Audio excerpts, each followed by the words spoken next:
Alright guys, BLM here, back with a new video. In this video, for the 20th anniversary of Survivor, I decided to do a rewatch of the season that started it all, Survivor Borneo. Here I'm going to be talking about my detailed thoughts while rewatching this season. So Survivor Borneo is the season I had pretty low ranked on my season rankings. Not because I don't like it, but just because I like other seasons more. I do feel like this season is a fun season, even to this day, and a lot of that has to do with its cast. I mean, despite being the first season, the casting here was phenomenal. I mean, so many iconic characters come from this season. You got Rich, Sue, Rudy, Colleen, Sean, Kelly, Jervis, Greg, Gretchen, Jenna. That's the entire merged tribe, but that just shows how great this cast really is. But like most of these other revisiting videos, I'll be going through the season episode by episode, and we got a lot to talk about. So let's just jump right into it with the premiere, which is just a fascinating episode to watch. To see just where the show started and also how radically different it is now is really interesting. We do get the first ever marooning, with Jeff saying his now typical spiel of 39 days, 16 people, one survivor, but he does it in a really subdued way, which, is typical of this first season as a whole. Jeff just seems a lot nicer in this first season than he would be nowadays. Also during the marooning, we had the introduction to each of the cast members with shots of them in their hometowns, and that's a nice touch in these earlier seasons. I get why they don't do it anymore, but I do like this as a way to introduce the cast, and they do continue to do this for the next couple seasons. During this episode, we do get a lot of explanation from Probst of how the game works, how the show works, and obviously that's typical of a first episode, but again, it's still really weird to see. There's a lot of weird transitions in this episode, and this season in general, but they play this weird horn sound whenever we change camps or have a scrolling map as sort of a transition. It's really weird. And I know they do this in earlier international seasons as well, but I do believe they only do this in Survivor Borneo for the US version. We get to the camps and we have a lot of fun scenes on Tagi with Rudy trying to be the leader. Initially, he has some great one-liners, obviously the line where he says he doesn't know what MTV means. And also the "he's fat but he's good" line in relation to his relationship with Rich, which is obviously an iconic relationship in reality TV history that does start here. We do also get some great Rich Hatch scenes where Rich is just sitting in a tree as everyone's talking about what they're going to do. And we get a really fun conversation between him and Sue where Rich is upset that no one's working together. And it really does show Rich's understanding of the game from this early on. And we do obviously get the iconic Rich confessional where he says, "I've got the $1 million check, I'm the winner." Obvious foreshadowing for him eventually winning the game. We do also get a Sonia segment where she plays her ukulele and it shows her bonding with Richard. On Pagong, we do get a lot of BB and him being way too much of a leader, which leads to a really fun conversation with him and Gretchen. We do also have BB and Ramona finding the water well, and BB thinking for a second about not telling everyone else where it is to use it as a bargaining chip for staying in the game, which is an interesting concept to happen in this very first episode of the show. Now, obviously, no one's ever done this, as, to be honest, it's not really that practical of a move, but it is interesting that he was thinking that strategically at this point. We do get the immunity challenge, where there was a lot of stuff going on here. From Jeff just announcing that Pagong already has fire to the Tagi tribe, and Jeff making everyone get a good feel of the idol, and Jeff saying, "Don't put me in the position of making a judgment call." So weird seeing young Jeff. Again, modern Jeff would love to make the decision call. But the immunity challenge here is obviously an iconic one. It's the Quest for Fire challenge, which, overall is fine. This is before Jeff starts to commentate on challenges. Doesn't really start until Survivor Thailand. So it's just kind of awkward just watching the challenges with no talking or anything, just music and text on screen. And it's just hard to follow these challenges in this season. And a lot of that also has to do with, I think, a lack of footage. But really, I never cared about the challenges too much anyway. But Tagi end up losing immunity, and we do get a fun confessional from Rich of him saying he's narrowed down the boot to 4 people, and he's one of them. I do find it also interesting how we get actually a decent amount of strategy talk here through confessionals, where it's pretty clear they didn't get enough footage to tell the story through conventional means. But we do see Stacy targeting Rudy and her trying to get Sue to join her and Kelly.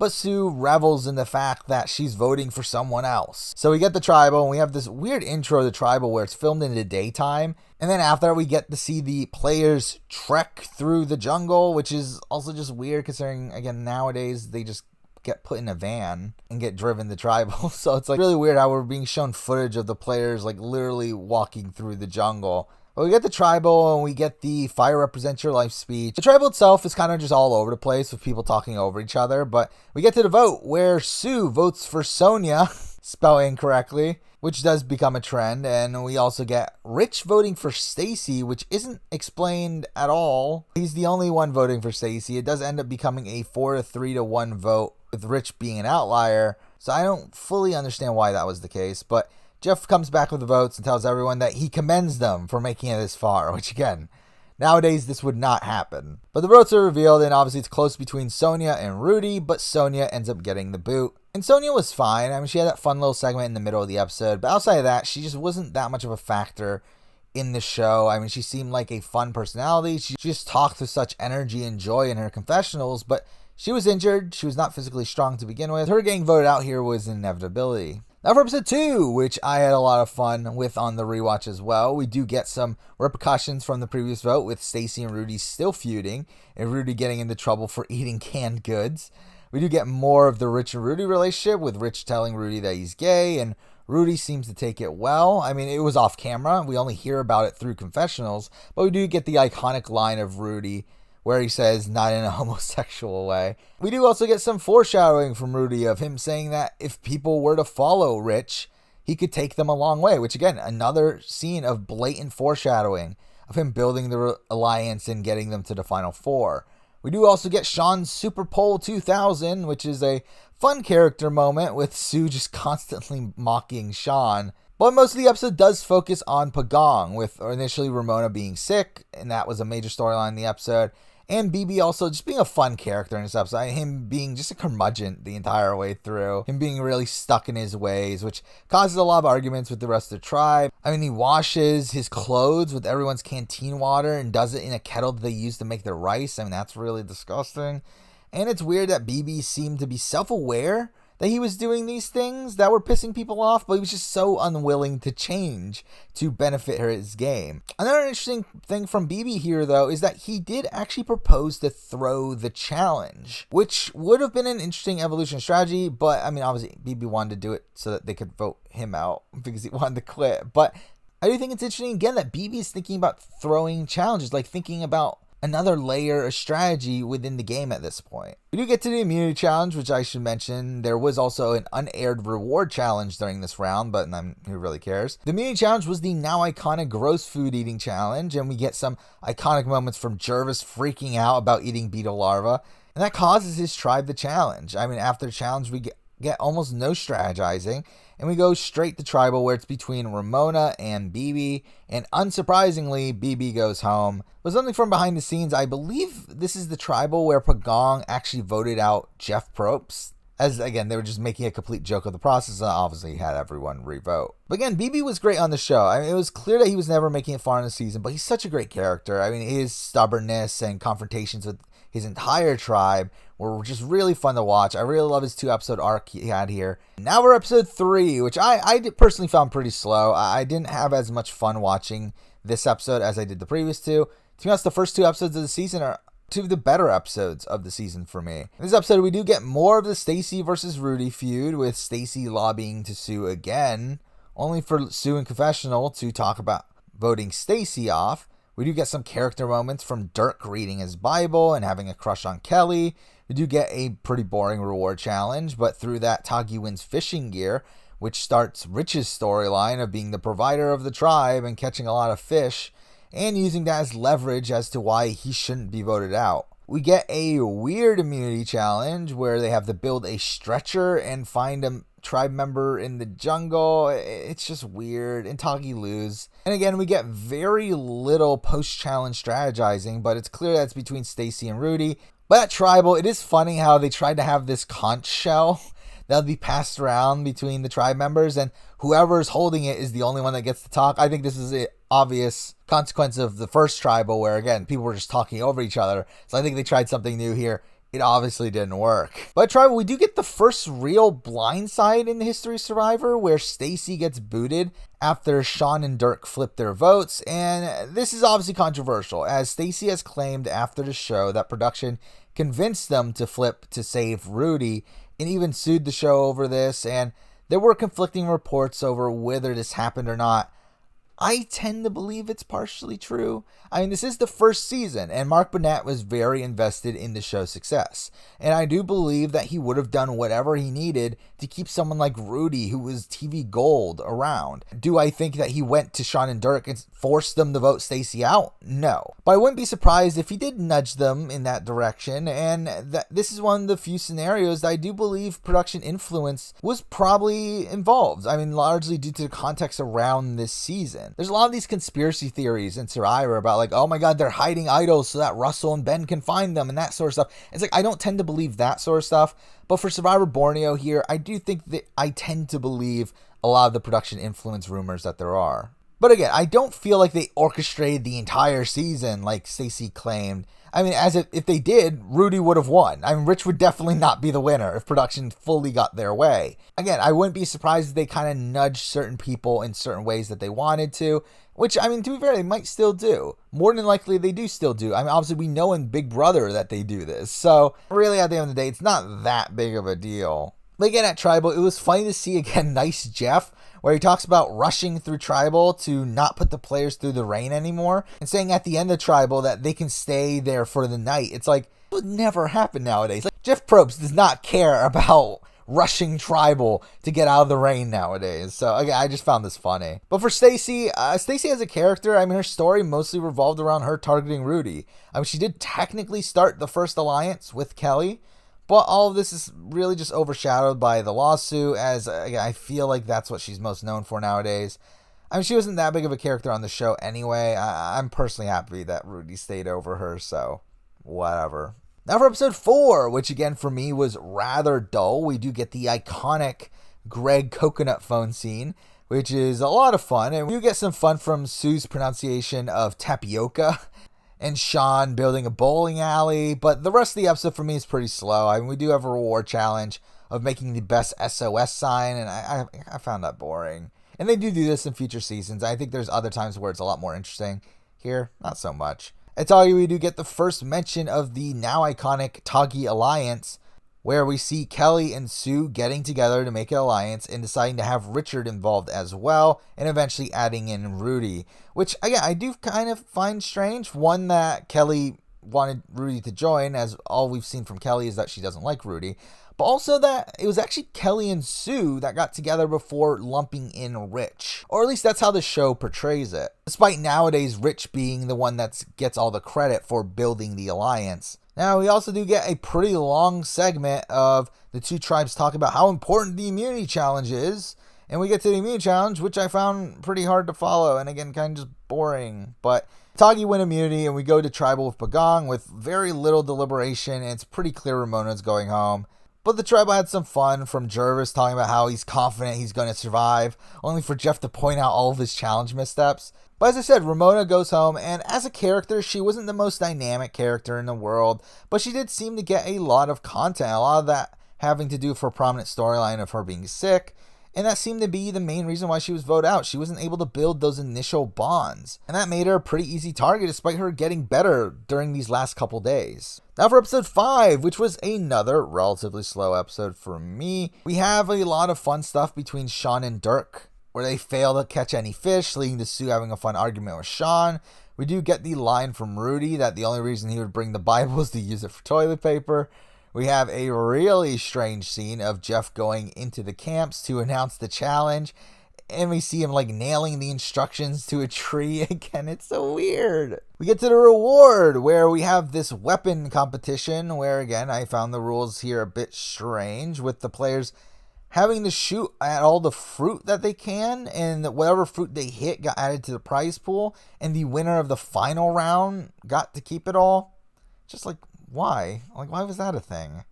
Like, why not just a best of 3? But there, Joel edges out Sue and also wins chickens for his tribe, We do get a Greg segment in this episode that shows the relationship between him and Colleen, and we get the iconic Colleen confessional where she jokingly says that the relationship's all about sex. We get to the immunity challenge, which was a rowing challenge, and with Kelly as a professional rafting guide, you would think that she would win this, but she ends up losing to Jervis. And there's a great scene of Sue consoling Kelly after a challenge, and like Kelly saying she got beat by a guy who can't swim. Especially, like, again, this is all considering the final tribal, where during the Snakes and Rats speech, Sue openly mocks her because of this. After the challenge, we pretty much go straight to tribal. Again, we get a couple random confessionals, and even the tribal itself does seem to be kind of rushed. We do lose Dirk, as the alliance seems to have come together for the first time here, though I don't think the edit really explains why Dirk was booted, especially over Sean.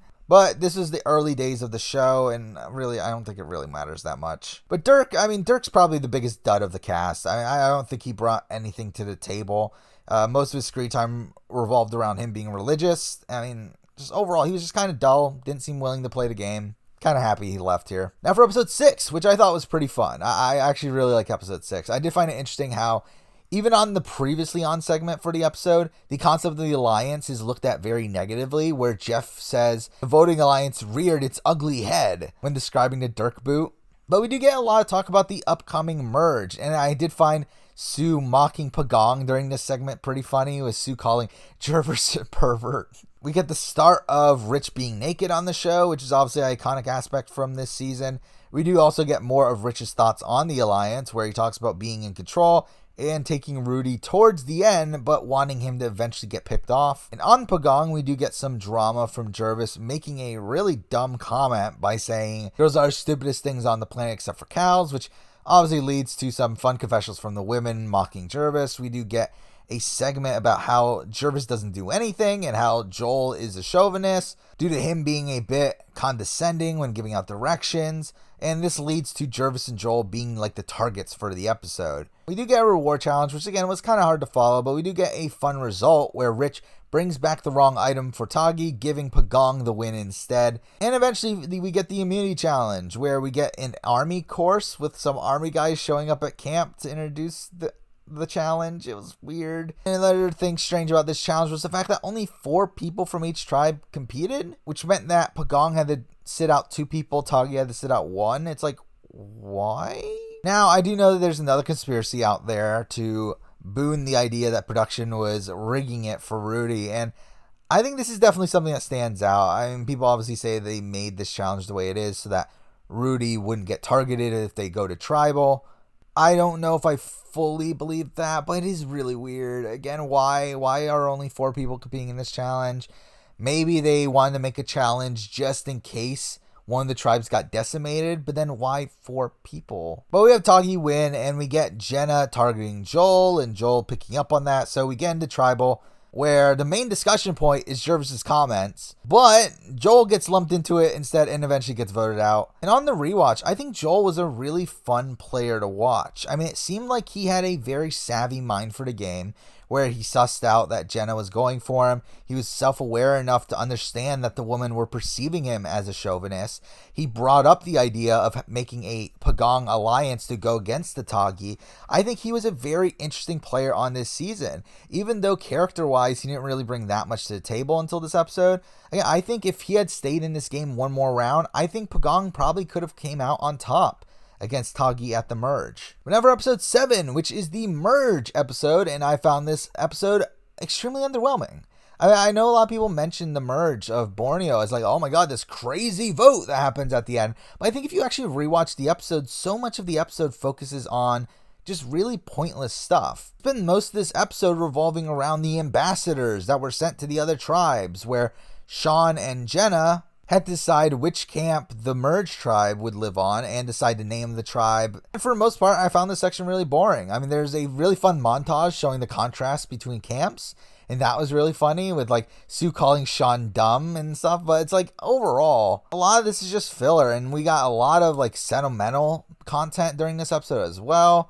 We do get Jenna talking about how she's hearing rumors about a Tagi alliance, which is like, where did that come from? And then we also have the Jenna and Sean overnight date, which is just really weird. I mean, like, it was so clear that production was trying to create a showmance here, but obviously that just doesn't work out because Sean is Sean. We get to the immunity challenge where you win the immunity talisman, which is something, and Greg wins, and we get no post-challenge strategy. We just go straight to tribal with some confessionals along the way, and we get again, another iconic confessional from Greg of him saying, "Cool, a flying fish." But the tribal was pretty uneventful until we get to the vote, which is, again, an insane 4-1 to 1 to 1 to 1 to 1 to 1 vote, where Gretchen gets sniped out of the game, where everyone outside the Toggy 4 vote for random people, while Toggy votes for Pagong's leader, and we lose Gretchen. But before the vote reveal, it's actually revealed to us in the voting confessional that Sean is employing this alphabet strategy that we'll obviously talk about later. For Gretchen, I found her to be a weird presence on the show, where it did seem like she was a bit of a leader, but I don't feel like the show ever made it clear that she's the leader. I mean, they showed a lot of people like BB, Joel, and Greg as people in charge at points, but I feel like Gretchen was always in the majority for each of the votes, despite her talking about how she doesn't believe in alliances, and was obviously perceived as a target by the Toggy Alliance. And I feel like she had a lot of fun moments in the confessional. I like her legacy on this season, but unlike a lot of other people, I don't feel like we need to see her again. I know a lot of people want to see her play again, but for me, I don't think she would adapt to the modern game. I just feel like she would be kind of a waste of a spot. Now for episode 8, where we get the aftermath of the Gretchen vote, where Pagong and Sean were blindsided and the suspicion of a Toggy alliance comes up. We do get Jenna trying to bond with the women and start a women's alliance, which again was surprising. This has actually already come up multiple times throughout the season so far. So it's really weird that the concept of a woman's alliance is a topic even at the very beginning of the show. We get more of Rich catching fish, and he really seems to be relying on this provider role to get in the good graces of Pagong. We do get the Rich and Greg relationship where they bond, but Rich is still targeting him, looking at him as the only real competition left, which I do think is an oversight on Rich's part. I do think Rich does get pretty lucky at certain aspects, but we'll talk about that a bit later. We then get to the reward challenge with videos from home, and we get a couple of iconic moments here, like Greg's really weird video from his sister, where, I mean, you could just tell that she's just as much of a joker as he is, but they like act like as if they're in like this incestuous relationship. Like, it's really weird. We do also get Jenna's most iconic moment from this season, and the fact that her family didn't even send her a video, which is like really depressing being in that position, especially Jenna being a single mom, but it is kind of funny for the show. We get more of the Jervis being lazy storyline, though he does actually win immunity in this episode, and we do see some tribal scramble here with the alliance sticking together, and it's seeming like Pagong is going to come together to form a counter alliance until we get to tribal and find out that the majority of Pagong actually voted for Jenna. Jenna and Sean vote for Greg, and the alliance follows suit, though we do get some fun moments within tribal of like Toggy lying about the alliance existing and some really iconic voting confessionals from Greg and Rich, but Greg still gets voted out, and his exit's really fun here as well, with him like fake crying and like Rudy actually believing it for some reason. I love Greg as a character. I mean, he didn't really take the show seriously and just made fun of the process the entire way through. And while if this was a modern season, I think it would be frowned upon and people would be upset that someone on the season doesn't care about the game, but I feel like Greg on this first season, it was a nice presence to have on there, made him a really memorable character, even though he didn't get as much screen time as many other members of the cast. He obviously played pretty poorly. He seemed like he understood that people were going to play strategically, but never played strategically for himself, despite being looked at as a threat. He only voted in the majority for the Joel vote, and once Jervis wins immunity, it was kind of obvious that he was going to be the boot here. Now for episode 9, where we start off with the Alliance being indignant over Jeff asking them questions at the previous tribal. But this is really where Kelly starts to think about leaving the Alliance and playing on her own, which, I mean, it's terrible strategy, but it leads to some fun moments later on. We get more about Rich's fishing, but he decides to stop fishing until all the Pagong are gone. But during this time, the women catch fish for themselves, and Rich overall just gets a good chunk of negative content in this episode, and really the rest of this endgame, where people are talking about being uncomfortable with his nudity, and Colleen constantly talking about how cocky he is. We have a reward challenge where Jeff walks alongside the tribe to the challenge, which again is weird, and also eventually leads the barbecue reward. again, it's just, there's so many weird Jeff moments in this season. It's so weird to watch. I know I've said weird so many times, but it really is weird. Colleen does win the reward. She does end up picking Jenna, as the people on the reward also get letters from home, so that's something. You do get a fun moment from Colleen and Jenna where they talk about Sean's aloofness. And we do get a segment about the alphabet strategy where Colleen and Jenna talk about changing their names to Zelda, and everyone just openly mocks Sean. I mean, I really like the immunity challenge in this episode, which is something that they did in older Survivor and Big Brother seasons, of having this like human board game where once you move from a spot, that spot's out of play, and the last person being able to make a move ends up winning the game. I really like the strategy involved here. And there's usually a lot of really fun banter within it as well. Here we got Jenna helping out Rudy and like Jervis berating everyone's decisions. I did find it funny how after the challenge, they made Rudy flip over the rest of the tiles just to show the Survivor logo for some reason. It's like, isn't that cruel to make the oldest guy in the game there do all the physical work there? But after this, we get some cracks in the Toggy Alliance with Kelly befriending the women, leading to an argument between Kelly and Sue. We get Pagong finally coming together to target Rich, while Kelly goes against the Alliance to vote for Sean, meaning that Pagong would have been better off voting for Sean, but whatever. We get Jeff explaining the jury right before Tribal, so that's something. And we get a fun Tribal where Sean is again getting berated for his alphabet strategy by Sue. And we get to the vote, and Toggy piggybacks off of Sean and votes for Jenna. And I really like Jenna Lewis on this season. I think she was a good character for the show. Usually looked at as one of the least worthy returnees for All Stars, but I think she had a fun presence here. Like most of the tribe, she played terribly. I mean, she did not seem to really care about the Alliance. Initially, despite having already heard rumors about an alliance, she did seem to get on people's nerves by her just talking too much. But I personally liked her on this season, and I wouldn't mind seeing her return for a third time, actually. Now for episode 10, where we start off with people talking about how annoying Jenna is, so I found that funny. We do also get more of the alphabet strategy, with Sean still thinking that there's not an alliance, but he seems to abandon the alphabet strategy anyway, which is the end of this really fun storyline for the season. We do get more of Rich being called overconfident, and we get more of his fishing, but again, this leads to an interesting scene where Sue is talking about how she's playing up this role of being a dumb redneck, and she actually goes to Kelly to plot to eventually blindside Rich. Obviously, this doesn't end up going through, but it is interesting that Sue actually considered this. And this would have been a really, really big move at the time if they were actually able to pull this off. We do get this really weird scene of Jervis getting news that his son was born, which just comes out of nowhere. I mean, it was never mentioned beforehand that Jervis was having a kid. And the fact that he also left his pregnant girlfriend who was ready to give birth at home to play Survivor, that's something that we haven't really seen since, and I'm surprised that anyone was willing to do that for this first season here. For all they knew, the show could have bombed, and it could have been a complete train wreck. We get a reward challenge where the winner gets one slice of pizza delivered on a helicopter, so that's something? Again, this is just ridiculous. Like, this is not a good reward. Mind you, it'll get more ridiculous later. So Jervis wins and ends up sharing the pizza of everyone anyway, but he does get to call home, so that's something. We do get a fire-making immunity challenge where Rich wins immunity, and this leads to Jervis once again calling out Rich for his arrogance. We do get some last-minute scrambling with Kelly fully disassociating herself with the Alliance, and it looks like she's going to team up with Jervis, Colleen, and Sean to flip the game.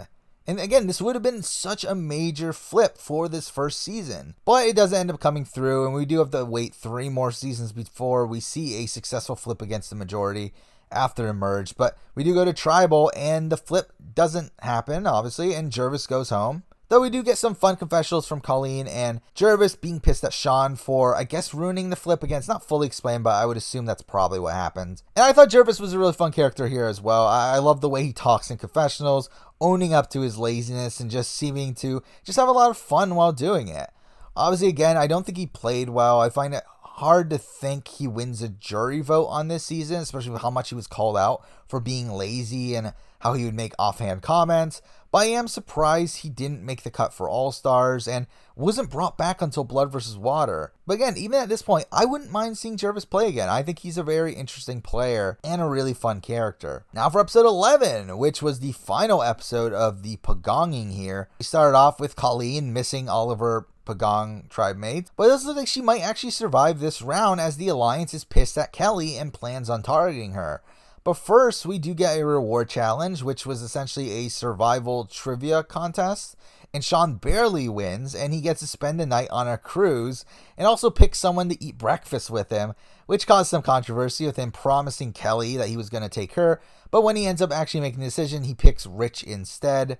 We do get this really weird scene of Sean getting a massage and asking the masseuse, "Does my ass look bony?" which leads to her smacking his ass. This is mind-blowing. This is mind-blowing this happened on Survivor. It's like, again, this would 100% not fly nowadays. We also have this scene where Jeff introduces Sean to the captain, saying, "Oh, this guy's a big fan of the show. He's a fan of you."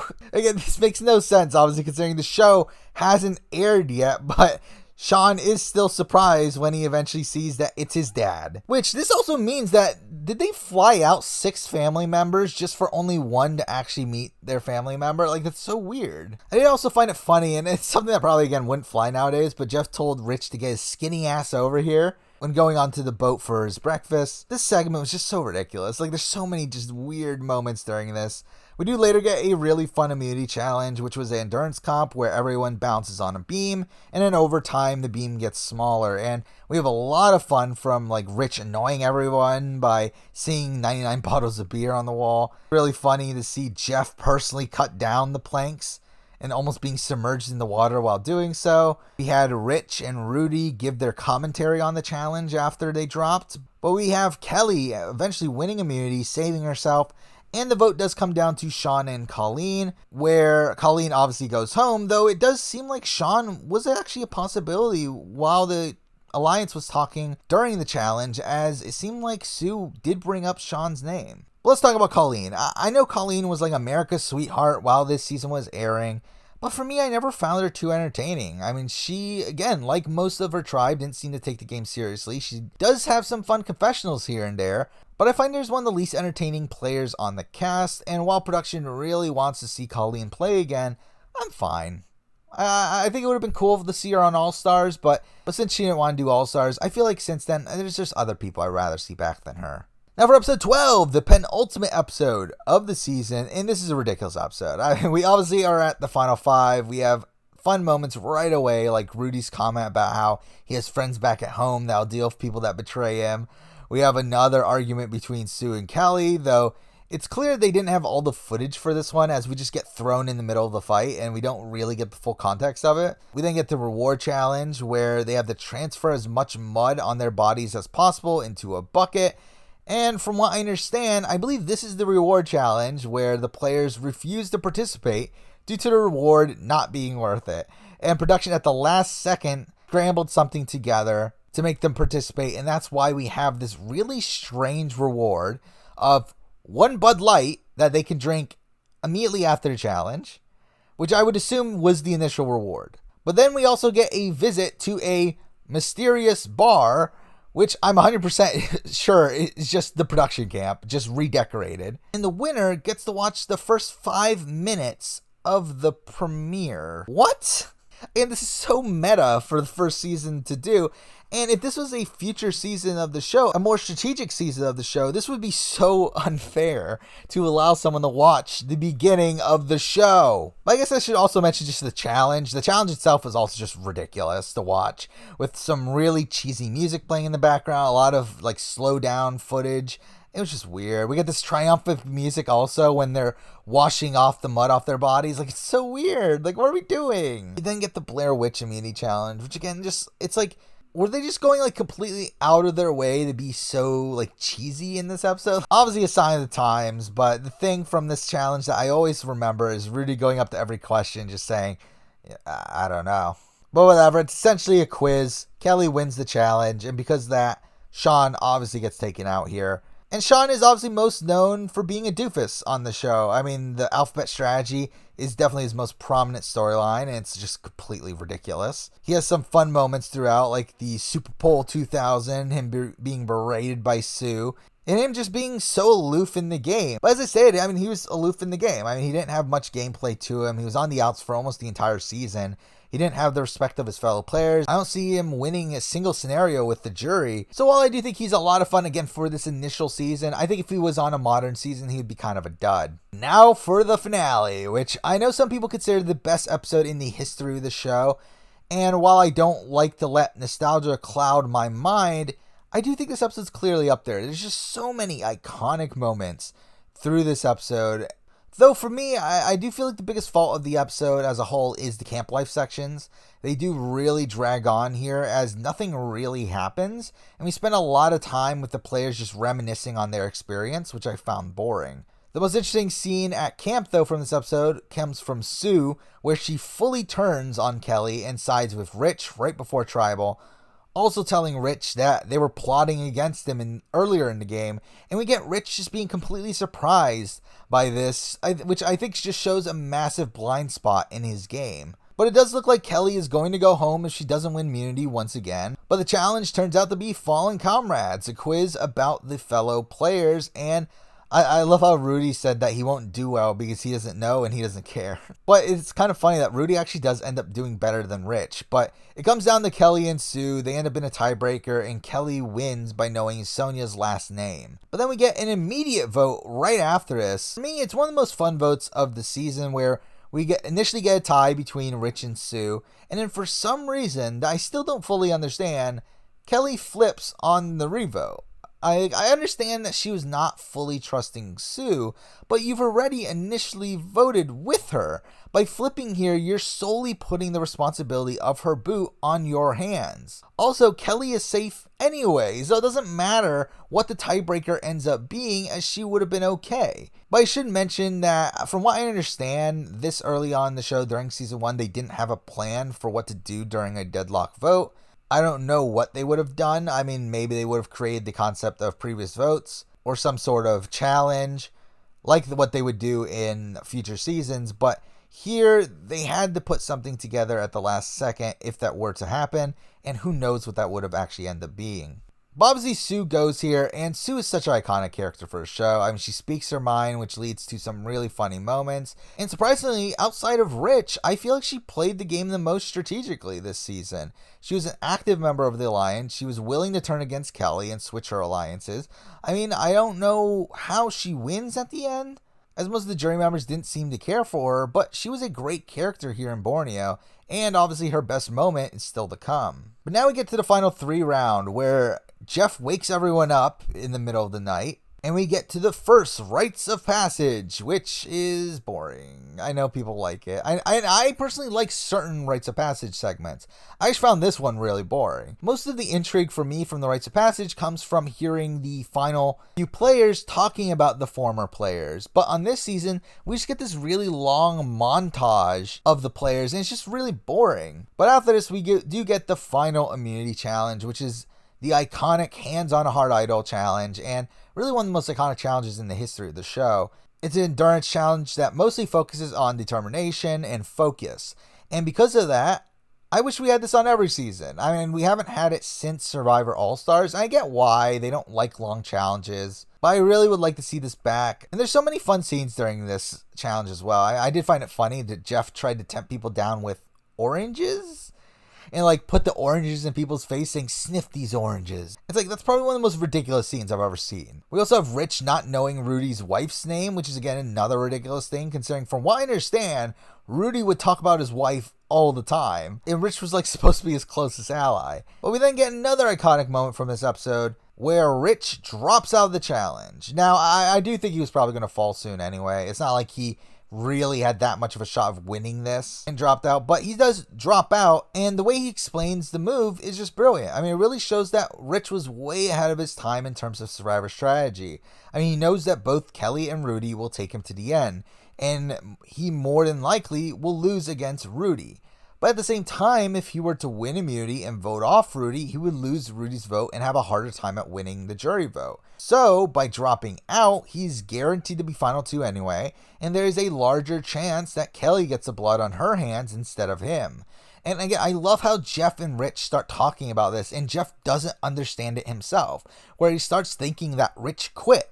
But either way, the challenge ends when Rudy accidentally takes his hand off the pole and Kelly wins final immunity, and to no surprise, she votes out Rudy. And Rudy's such an amazing character on this season. I mean, he's filled with so many one-liners and was just a likable presence on the show that made him a household name back in the day. And I know people were devastated that he didn't win the season. I know a lot of people talk about if he got to the end that he wins. I'm not so sure. I mean, I don't think we've ever got confirmation from the Borneo jury that this is the case, especially in a case that isn't influenced by having just watched the show. Like, I've never seen any proof that Rudy would win against Rich and Kelly outside of the fact that Rich and Kelly were not liked by the jury, but we've never seen them talk positively about Rudy either.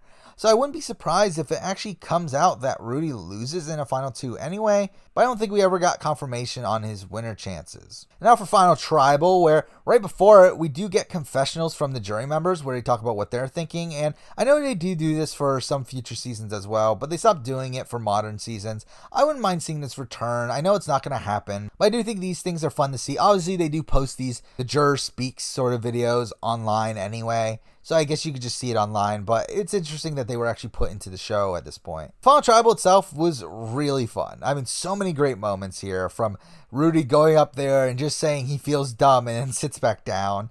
We get Greg asking the two to pick a number and then immediately sitting down as well. But obviously, the best moment of all, we get the Snakes and Rats speech. I mean, it's so great. It really is. I mean, such a brilliant moment for reality television, where Sue gets up and starts berating Rich, but then moves on to Kelly and mocks her for losing out to Jervis in that rowing challenge, then proceeds to just personally attack Kelly with some really mean comments, I guess. I mean, she says, if I were to ever pass you along in life and you were lying there dying of thirst, I would not give you a drink of water.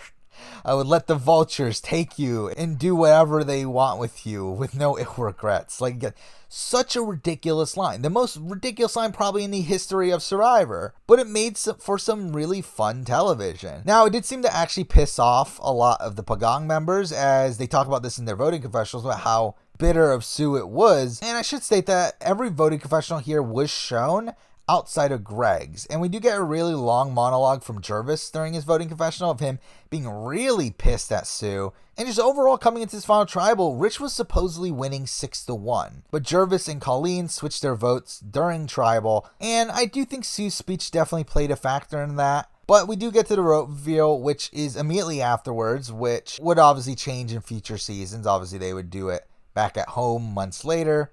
But here, obviously, there was no guaranteed success for the show, so they just did the vote reveal there. And we get to 3 votes Rich, 3 votes Kelly, and Greg's vote is the deciding factor, and it's revealed that it's for Rich. And Rich wins the season. And I should also mention this, that a lot of people seem to think that Greg actually voted based on the numbers he was given. Greg has revealed since multiple times that he voted for Rich because he genuinely thought Rich was the one that should win the game. After the vote reveal, we get this really awkward scene of the jury members getting up and hugging the finalists, and we eventually get to the end of the episode, where we get this even weirder scene of a monologue from Rich, where he's standing by the fire and the chest of cash and saying, "Wow, I won." It's like, again, what are we doing with this show? It's like they really had no clue what they were doing. Thankfully, obviously, they improved upon future seasons, but this is just a weird way to conclude the season. But now let's talk about the final two. I mean, we have Kelly, who was a pretty subdued character on the show. I think if it wasn't for the fact that she was in the Toggy Alliance and that she tried to flip against the Alliance, she wouldn't have been as memorable on this season. But I do think she was a competent player. I mean, she did build bonds with the Pagong members, which would have been good gameplay if it was gameplay for her. But it seemed like she genuinely didn't like the idea of sticking with the Alliance, and that ruined her game. I mean, she put herself in a position where she needs to win out, and even though she does eventually do that, she still can't get into a position to win, and likely loses to both Rich and Rudy, and loses even worse to Rich if it wasn't for that Snakes and Rats speech. So I don't look at her gameplay too highly, though I do think her potential was there. even though that potential never really came out when she came back for Survivor Cambodia. But she is still obviously a really iconic figure for the show, despite her being really boring on her return. Now for the winner, Richard Hatch, another obviously really iconic character, probably the biggest character winner for a while. I mean, until at least Sandra, right? He was someone that picked up the game in a way that no one else did during this first season. But that's not to say he's not without his flaws. Despite being the most strategic person on the cast, there were other people playing the game. I mean, there were people like Sue and Kelly that he completely underestimated. And if Kelly didn't start to flip on the alliance, I do think there's a chance that Sue and Kelly would have flipped on Rich at 5 or 6. And I do think Rich gets a bit too much credit for the creation of the alliance. As one, we do see Stacy and Kelly building an alliance before him. And also just the concept of an alliance is a really obvious idea where everyone on the show was talking about it even before it actually came together. It's just that not many people were willing to do it due to the morality of it. But again, Rich is still a fantastic character. I do think he is a good player overall. I would love to see him play Survivor again, though at this point, again, it's pretty clear that it's probably never going to happen. So that's the entire season of Survivor Borneo. Again, a really fun season to this day. A lot of fun moments and a really great cast. There were some really ridiculous ideas that production tried out here and there that simply just didn't work, and those never came back. But we also got some iconic elements of the show that did start here. There are also so many, again, great moments like the Gretchen boot, the Snakes and Rats speech, the final immunity challenge, the alphabet strategy, and on and on. I mean, this is a really fun season, despite its slow pacing and the lack of strategy that most modern fans watch the show for. But those are my thoughts on Survivor Borneo. Now on my season ranking that I did in the past, it is a pretty low ranked season. I don't think this does anything to really boost it up too much. Because fundamentally, I don't dislike this season. I never did. It's just a fact that I like other seasons more. I just think other seasons are more compelling during a rewatch for me than Survivor Borneo. But again, Survivor Borneo is still a really fun experience, no matter how many times you watch the show. And it's still a great season of reality television as a whole. So those are my thoughts on Survivor Borneo. This video is way too long, but what a better way to celebrate the 20th anniversary of the show than to talk about the season that started it all. So that's the video. Obviously, stay tuned for more Survivor, Big Brother, whatever videos I want to make. But for now, thank you for watching.